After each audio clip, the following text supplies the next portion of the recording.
Tapi kalau Ar-Rahim, belas kasihnya Allah, kasih sayangnya Allah itu diperuntukkan bagi orang mukmin saja. Kalau dimaknani Ar-Rahimi dat kang maha welas asih ing dalem akhirat bloko, kan seperti itu. Jadi Ar-Rahman itu masih mengglobal bagi seluruh umat, seluruh makhluknya Allah. Alhamdulillahi huwa as-sana. Lafat alhamdulillah itu merupakan sana, pengalem, pujian. Jadi pujian itu di kitab itu ada namanya Qadim ala Qadim, Qadim ala Kudus, Kudus ala Qadim, Kudus ala Kudus. Jadi kalau Qadim ala Qadim, Allah Subhanahu wa taala itu memuji dirinya sendiri. Demi keagunganku, demi kebesaranku yang seperti itu.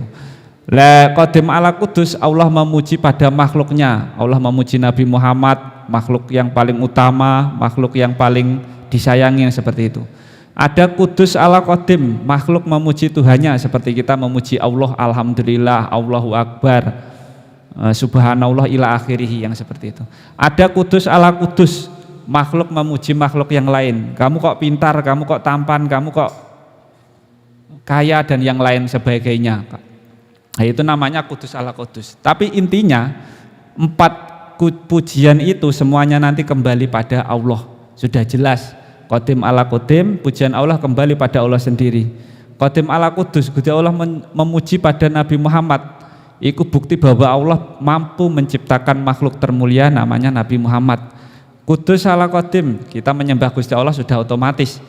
Kudus ala Kudus, makhluk menyembah makhluk itu sudah otomatis. Apa itu namanya? Kita memuji orang, wah kamu ganteng, kamu cantik, kamu yang lainnya. Nah, itu bukti bahwa Allah mampu menciptakan keindahan-keindahan itu semua. Jadi 4 hal pujian itu semuanya kembali pada Allah Subhanahu wa taala.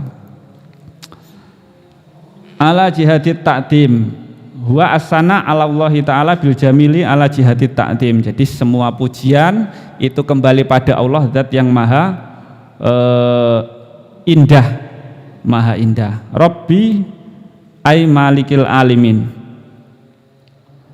Rabbun itu maksudnya adalah malik. Malik itu ngeratoni utawa merajai, menguasai seluruh alam. Nah, di sini maksudnya ala alamin di sini adalah segala hal yang berakal. Itu sama seperti kamakola Ibnu Malik ismu jam'in khosin biman yakilu la jami'ah. Itu sebuah isim jamak. Isim jamak, isim ya, nama yang mengglobal bagi seluruh yang berakal. Jadi itu maksudnya adalah Rabbil Alamin. Jadi semua yang berakal itu semuanya masuk dalam kekuasaannya Allah. Lah kalau enggak yang berakal berarti enggak seperti itu. Yang berakal, yang enggak berakal seperti halnya batu, gunung dan yang lainnya itu sudah pasti otomatis masuk dalam kekuasaan Allah semuanya. Karena apa? Wa mufraduhu. Mufrad atau nama ijen atau nama tunggalnya alamin itu adalah alamun. Alam itu berarti masuk yang enggak berakal juga. Bi fathil lami. Li'annahu ismun amun lima siwallah. Alam itu adalah nama bagi segala hal selain Allah. Itu adalah alam. Wal jam'u khasun bimay yakilu, dan juga jamaknya maksudnya lafadz alamin tadi itu diperuntukkan bagi yang berakal saja. Tapi kalau mufradnya itu bagi seluruh segala hal selain Allah itu namanya alam. Atau makhluk. Allah itu al-khaliq, sesuatu yang tunggal, zat yang tunggal yang tidak sama dengan apapun. Ketika kita membayangkan Allah itu seperti apa? Seperti kai yang bersinar, memiliki tangan dan kaki. Jadi Allah itu lebih indah, lebih sempurna dari semuanya itu.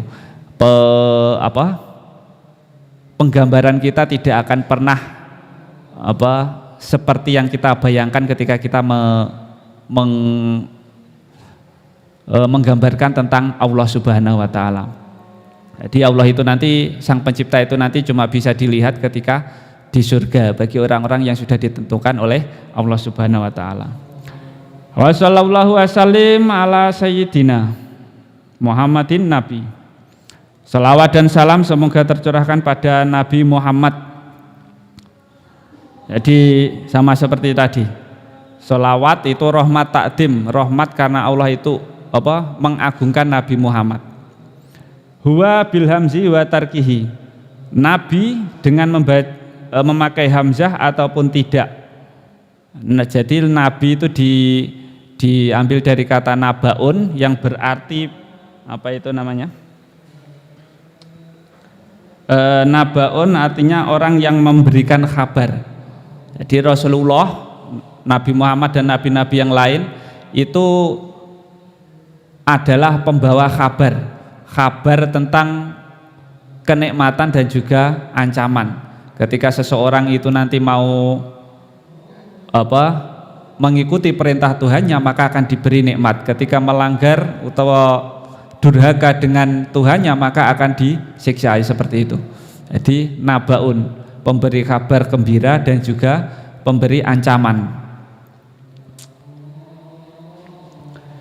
Nabi itu siapa? Seperti yang kita belajar di dulu di pesantren untuk pemula, insanun uhya ilahi bisyar'in ya'malu bihi wa illam yu'mar bitablighi. Nabi itu adalah orang yang diberikan wahyu. Wahyu itu apa? Wahyu itu pesan dari Sang Pencipta. Jadi kebiasaan Gusti Allah ketika mau memberi pesan utawa menyampaikan sesuatu, tidak langsung Allah pada manusia pada umumnya, enggak, tapi lewat yang namanya manusia-manusia pilihan, Nabi dan Rasul. Jadi Nabi itu adalah orang yang diberi wahyu, pesan dari Allah untuk dirinya sendiri, diamalkan untuk dirinya sendiri dan tidak diperintah untuk menyampaikannya. Itu Nabi. Tapi kalau diperintah fa'in umiro bitablighihi, ketika Nabi itu diperintah untuk menyampaikan seperti Nabi Muhammad, itu namanya Nabi wa rasulihi, namanya Nabi dan juga Rasul.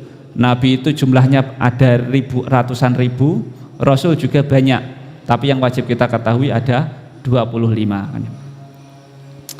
Nah, jadi seperti itu.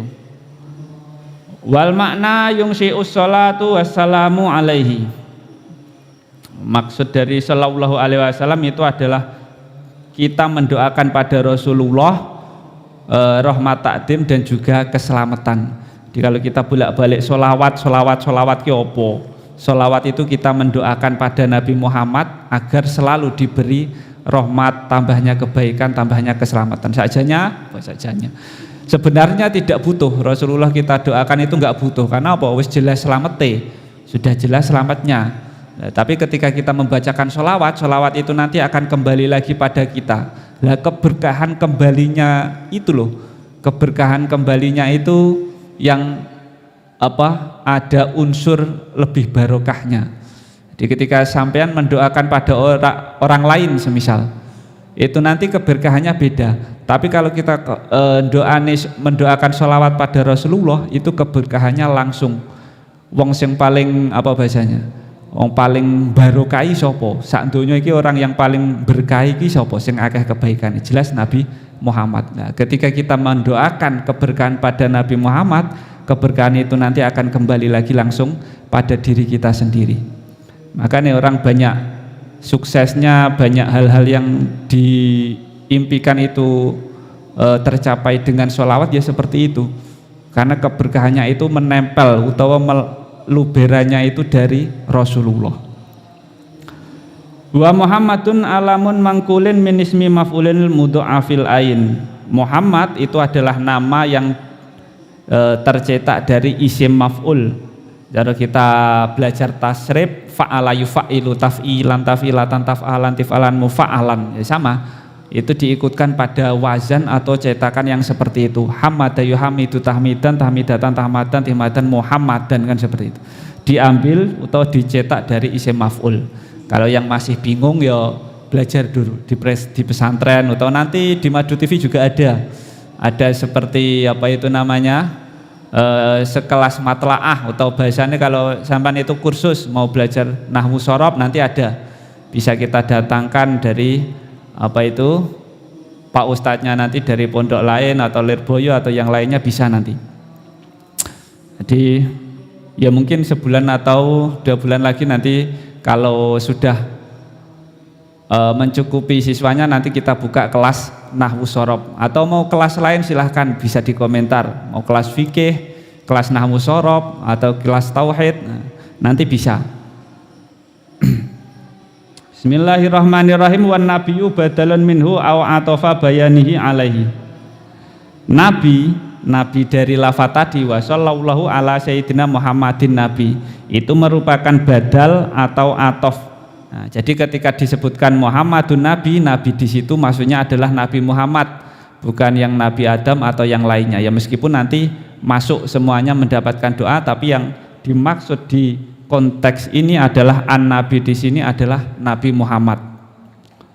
Nah, jadi kan kalau doa-doa untuk seseorang itu ada versinya sendiri-sendiri.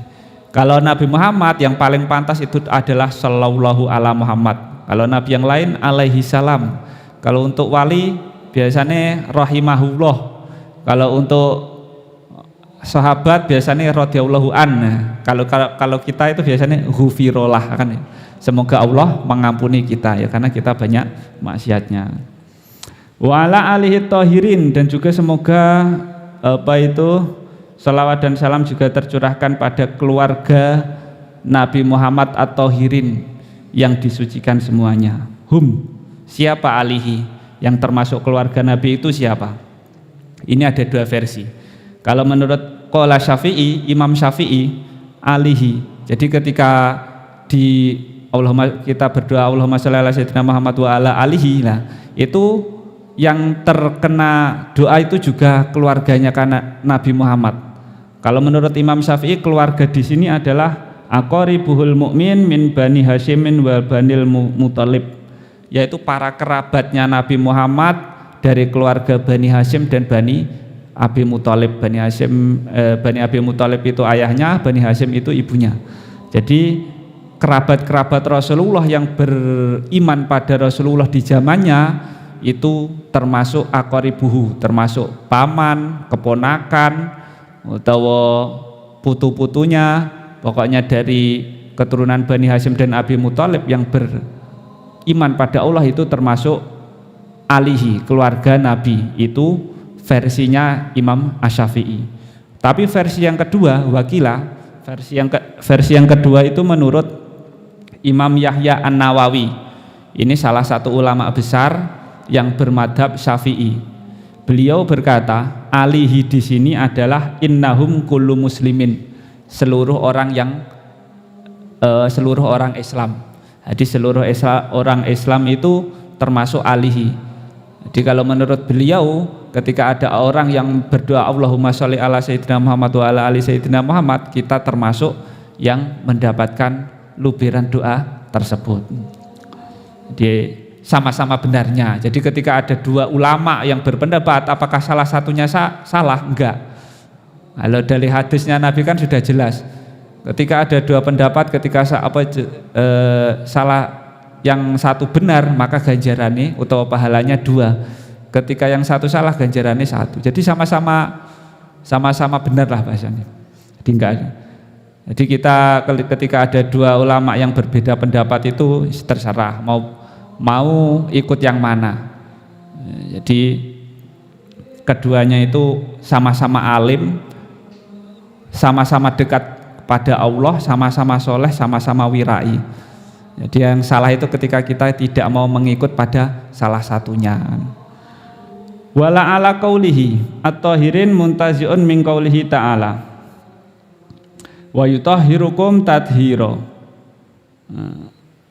Maksudnya at-tahirin di sini semoga Allah mensucikan pada alihi, keluarganya Rasulullah. Mensucikan semoga semisal kalau berdosa ya diampuni, disucikan dari dosa-dosanya. Wa ala sahabatihi jam'u sahibin nabi, dan juga sholawat dan salam juga tercurahkan pada sahabat Nabi.